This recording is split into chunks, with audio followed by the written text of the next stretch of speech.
മനുഷ്യൻ്റെ തലച്ചോറിലൊരു ചിപ്പ് ഘടിപ്പിക്കുന്നു. ആ ചിപ്പ് ഉപയോഗിച്ച് നമ്മുടെ ചിന്തകളിലൂടെ ചുറ്റുമുള്ള ഇലക്ട്രോണിക്സ് ഉപകരണങ്ങളെയെല്ലാം നിയന്ത്രിക്കാൻ സാധിക്കുന്നു. എത്ര മനോഹരമായ സ്വപ്നമെന്ന് പറയാൻ വരട്ടെ. ശാസ്ത്രലോകത്ത് നിന്നും വരുന്ന പുതിയ വാർത്തകൾ നൽകുന്ന സൂചന ഈ പറഞ്ഞ ചിന്തകളിലൂടെ വിവരങ്ങൾ കൈമാറാൻ സാധിക്കുന്ന ടെലിപ്പതിയുടെ തൊട്ടടുത്തെത്തിയാണ് നമ്മൾ നിൽക്കുന്നതെന്നാണ്.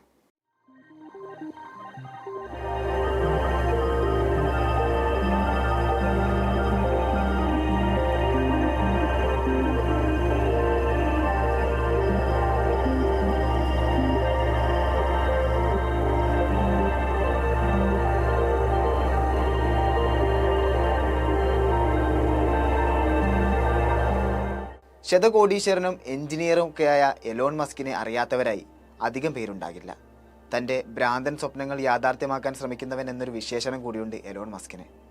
ടെസ്ല എന്ന ലോകത്തെ എണ്ണം പറഞ്ഞ ഈ വാഹന കമ്പനി ഉടമ ആയിരിക്കുമ്പോൾ തന്നെ space X corp, Neuralink, XAI തുടങ്ങിയ നിരവധി സംരംഭങ്ങൾ കൂടിയുണ്ട് മസ്കിന്.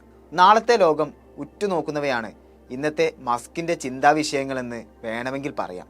മനുഷ്യൻ്റെ തലച്ചോറിനകത്ത് ഇംപ്ലാന്റ് ചെയ്യാൻ അഥവാ ഘടിപ്പിക്കാൻ സാധിക്കുന്ന ഉപകരണങ്ങൾ നിർമ്മിക്കുന്നതിനായി 2016 മസ്ക് ന്യൂറോലിങ്ക് എന്ന ന്യൂറോ ടെക്നോളജി കമ്പനിക്ക് തുടക്കം കുറിക്കുന്നത്. ലക്ഷ്യം മനുഷ്യ മസ്തിഷ്കത്തെ കമ്പ്യൂട്ടറുകളുമായി ബന്ധിപ്പിക്കുകയും അതിലൂടെ വിവിധ നാഡീ സംബന്ധമായ ബുദ്ധിമുട്ടുകൾക്ക് പരിഹാരം കാണുക എന്നുള്ളതും അതിൻ്റെ കൂടെ വരാനിരിക്കുന്ന തലമുറയ്ക്ക് മുന്നിൽ മനുഷ്യ മസ്തിഷ്കത്തിൻ്റെ അനന്ത സാധ്യതകൾ തുറക്കാനുള്ള വഴിയായി മാറുക എന്നുള്ളതുമാണ്. കഴിഞ്ഞ വർഷം മെയ്യിലായിരുന്നു മനുഷ്യ മസ്തിഷ്കത്തിൽ ചിപ്പ് ഘടിപ്പിക്കാൻ മസ്കിന് US food and drug administration അനുമതി നൽകുന്നത്. അതിനു മുൻപ് ആൾക്കുരങ്ങുകളിലടക്കം ചിപ്പ് പരീക്ഷിച്ചിട്ടുമുണ്ടായിരുന്നു. ഇപ്പോൾ മനുഷ്യ മസ്തിഷ്കത്തിൽ വിജയകരമായി ന്യൂറോലിങ്ക് ചിപ്പ് ഘടിപ്പിച്ചിരിക്കുന്നു എന്ന വാർത്ത എലോൺ മസ്ക് പങ്കുവച്ചിരിക്കുകയാണ്.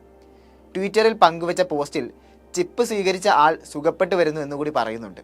കൂടാതെ നാഡികൾ ആശയവിനിമയം നടത്തുന്ന ന്യൂറോൺ സ്പൈക്സ് തിരിച്ചറിയാൻ ചിപ്പിന് സാധിക്കുന്നെന്നും മസ്ക് പറയുന്നു.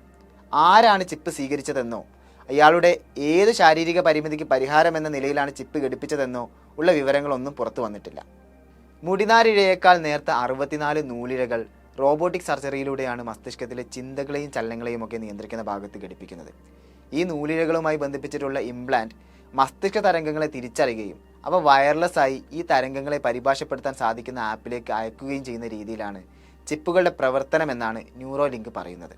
അതായത് ശരീരം തളർന്ന ഒരാൾക്ക് ശരീരം അനക്കണമെന്ന് തോന്നുമ്പോൾ തന്നെ ചിപ്പ് അത് തിരിച്ചറിയുകയും ശരീരം അനക്കാൻ സഹായിക്കുന്ന യന്ത്രങ്ങളുടെ പ്രവർത്തനം തുടങ്ങുകയും ചെയ്യുന്നു. ന്യൂറോലിങ്കിൻ്റെ ആദ്യത്തെ ചിപ്പിൻ്റെ പേര് ടെലിപ്പതി എന്നായിരിക്കുമെന്ന് മസ്ക് ട്വിറ്ററിലൂടെ പറയുന്നുണ്ട്. കൂടാതെ ചിന്തകൾ കൊണ്ട് കമ്പ്യൂട്ടറും സ്മാർട്ട് ഫോണും ഉപയോഗിക്കാൻ സാധിക്കുന്ന പദ്ധതിയാണ് മുന്നിലുള്ളതെന്നും സ്റ്റീഫൻ ഹോക്കിൻസിന് ഒരു ടൈപ്പിസ്റ്റിനേക്കാൾ വേഗത്തിൽ ടൈപ്പ് ചെയ്യാൻ സാധിക്കുന്ന അവസ്ഥയാണ് തനിക്ക് മുന്നിലുള്ള ലക്ഷ്യമെന്നും മസ്ക് പറഞ്ഞു വെക്കുന്നുണ്ട്. എന്നാൽ പ്രഥമ പരിഗണന ശാരീരിക പരിമിതിയുള്ളവർക്കാണെന്ന് പറയുന്നുണ്ട് മസ്ക്. അതിനപ്പുറത്ത് അയാൾ വിഭാവനം ചെയ്യുന്ന ലക്ഷ്യം മനുഷ്യൻ്റെ അപാര സാധ്യതകൾ പ്രായോഗികവൽക്കരിക്കുന്നത് തന്നെയായിരിക്കും.